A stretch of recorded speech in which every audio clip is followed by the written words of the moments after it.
can I ask you this question? Did you write this book? How do you mean that?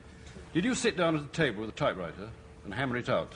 That's a fascinating question, as it turns out, because yes, it is a written book. Is it all written by you? And some of it is in dialogue form. Mm-hmm. But Porterfield and I actually passed paper back and forth, or in some cases mailed it from town to town with questions and answers. Was there ever any business of getting this onto tape and then having it transcribed?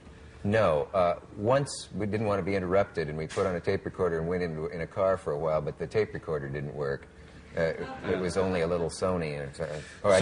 So you've actually this may seem to be of no great interest, but it's fundamental.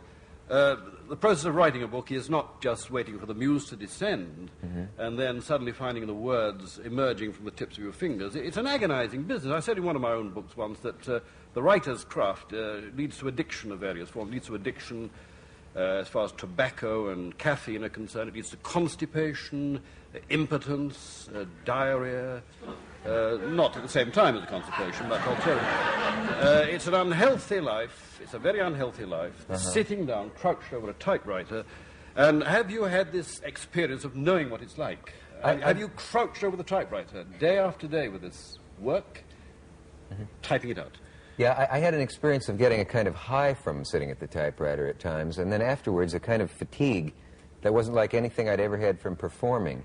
And I don't know, it was a little like that, but not the same, and a slightly unhealthy feeling of, is this good for you to sit down and go through this kind of nervous anxiety? It goes well. It's fantastic, isn't it? I mean, it's better than a good show.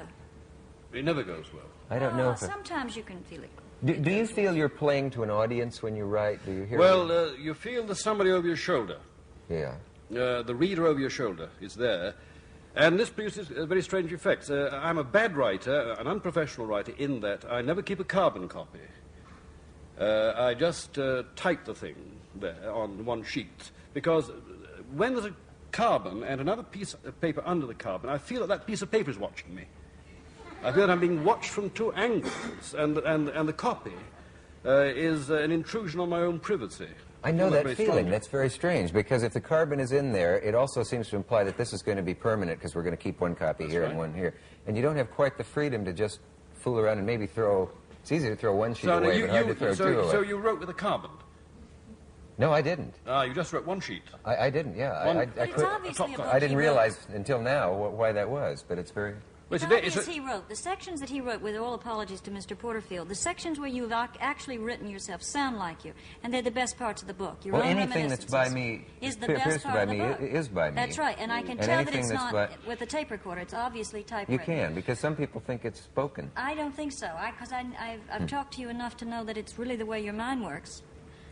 How many words a day do you write? I'm apparently very fast. Yeah. Porterfield, who's been a professional writer all of his professional life, was rather startled at the speed at which I write. And when I used to write gags for comics, I talk about in the book, I could write so fast that it seemed like I was just copying something that had already been written. Yeah. But it was exhausting, and the feeling of having filled a page that fast took a great deal out of me. How many words a day? Gee, I don't think I could answer that, but I often filled... It's the kind of question that a writer will ask, isn't it, sometimes? Because I've been up against it in my time, still am, I suppose. But in the year when I thought I was going to die, I was supposed to have 1 year left to live. I wrote 5 novels in that year, 5.5 novels in that year. And this was very much a matter of knowing how much one could get down on the page daily. I found I could, if I could write 3,000 words a day, that meant in a month I could write 90,000 words. In other words, I could write a novel. By American standards, a fairly short novel, 90,000 words, which is about... Yours is about, what, 100,000? I don't know. It's about 85,000. I don't know. I'm too... No, in a month. Now, to this. Did you have that sensation of time pressing on you when you were writing it? I feel that as an assignment, and I have to get it over with. That's really what I felt. It was like being in school. I had an obnoxious habit in school of... my roommates hated me for this. This may be in the book. Forgive me. It's hard. I haven't read the thing in months. But when I was assigned a paper in college, I would go right home and write it before I could eat, before I could take a nap. And I would finish it and type it up and put it in the drawer, and my roommates wanted to hit me for this. But it was out of a kind of fear. It's an assignment, I've got to get it over with. It isn't any kind of discipline or Prussian upbringing, but I don't know what that is. It was like an assignment, and I couldn't... Right. There's a guilt feeling that you have until you get your daily assignment over with. Well, I want to know, now that the book is out, what about the reviews? Are you going to worry about it? If the reviewers will pan the book? No, I have a strange streak in me that doesn't mind being panned.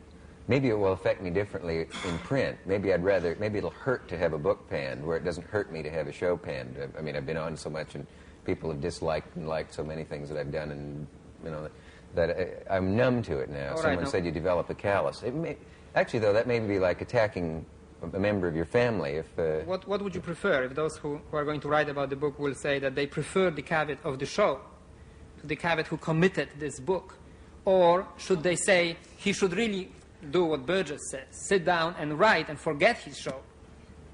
If it's going to be that sort of... Since obviously there are two different personalities involved. One is the show, which is different, a different mixture of things, and this is entirely different The essential thing is that they review the book. I mean, basically, what difference does it make what reviewers say? It's the American people, it's the book buyers that you want to get to, that you want to give your story to. You can't be utterly contemptuous. I don't know why we have to suffer reviews. Reviews don't sell books. Precisely. Reviews don't sell books in any country. I've never been a bestseller. But reviewers are men like you. And I've had big reviews. Yeah. There are some people in England that I know of who never get reviewed at all. They never get a single review for one of their books, but they sell. Now, would that bother you? I don't know. The thing that might bother me, though, that you raised was, well, it would bother you if the guy writes in such a way that you respect him and he didn't like you, then it hurts. I suppose that's partly if a reviewer, the man or woman who reviews you, if they seem to be good and intelligent and somehow perceptive, and yet they hate you, which has happened to me, you don't like that. It's a intellectual cult that somebody's sitting down, and maybe you'll make the back page of the Times, and maybe you won't make it at all. It really doesn't have anything to do with the fact that you've poured a lot of you into that, and it goes out there. And the in-between person who is the reviewer, to me, isn't worth a rat's whatever. Really? Yeah. Well, I'm so interested to hear that. But what frightens me in what he says is, if the same me that you see here is not the one in the book, where does this one come from? Well, that's what we want to know.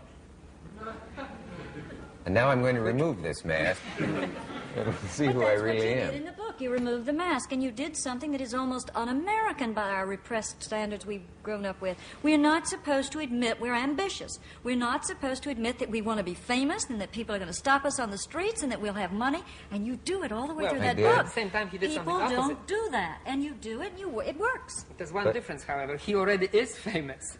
He didn't have to write the book. No, he didn't write the book for fame, but he goes all through his childhood, and he says, I'd watch these comedians, I'd see these magicians, and I think, oh, I want to be special.